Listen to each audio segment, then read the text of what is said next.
I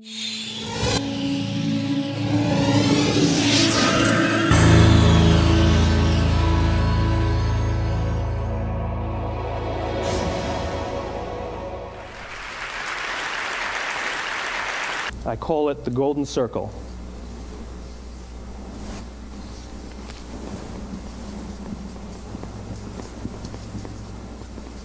Why, how, what? This little idea explains why some organizations and some leaders are able to inspire where others aren't. Let me define the terms really quickly. Every single person, every single organization on the planet knows what they do, 100%. Some know how they do it, whether you call it your differentiating value proposition or your proprietary process or your USP. But very, very few people or organizations know why they do what they do. And by why, I don't mean to make a profit. That's a result. It's always a result. By why, I mean what's your purpose? What's your cause? What's your belief? Why does your organization exist? Why do you get out of bed in the morning? And why should anyone care? Well, as a result, the way we think, the way we act, the way we communicate is from the outside in. It's obvious. We go from the clearest thing to the fuzziest thing. But the inspired leaders and the inspired organizations, regardless of their size, regardless of their industry, all think, act, and communicate from the inside out.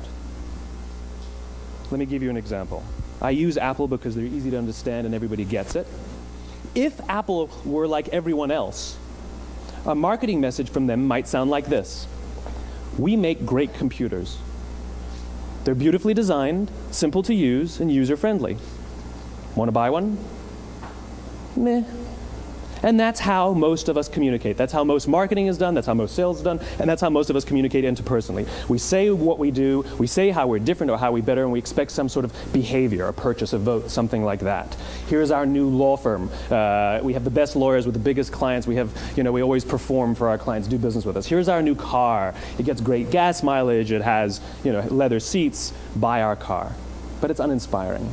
Here's how Apple actually communicates. Everything we do, we believe in challenging the status quo. We believe in thinking differently. The way we challenge the status quo is by making our products beautifully designed, simple to use, and user-friendly. We just happen to make great computers. Want to buy one? Totally different, right? You ready to buy a computer from me? All I did was reverse the order of the information. What it proves to us is that people don't buy what you do, people buy why you do it. People don't buy what you do, they buy why you do it. This explains why every single person in this room is perfectly comfortable buying a computer from Apple. But we're also perfectly comfortable buying an MP3 player from Apple, or a phone from Apple, or a DVR from Apple. But as I said before, Apple's just a computer company. There's nothing that distinguishes them structurally from any of their competitors. Their competitors are all equally qualified to make all of these products. In fact, they tried. A few years ago, Gateway came out with flat-screen TVs. They're eminently qualified to make flat-screen TVs. They've been making flat-screen monitors for years. Nobody bought one. And Dell came out with MP3 players and PDAs. And they make great quality products, and they can make perfectly well-designed products, and nobody bought one. In fact, talking about it now, we can't even imagine buying an MP3 player from Dell. Why would you buy an MP3 player from a computer company? But we do it every day. People don't buy what you do, they buy why you do it. When we communicate from the outside in, yes, people can understand vast amounts of complicated information like features and benefits and facts and figures. It just doesn't drive behavior. When we communicate from the inside out, we're talking directly to the part of the brain that controls behavior, and then we allow people to rationalize it with the tangible things we say and do.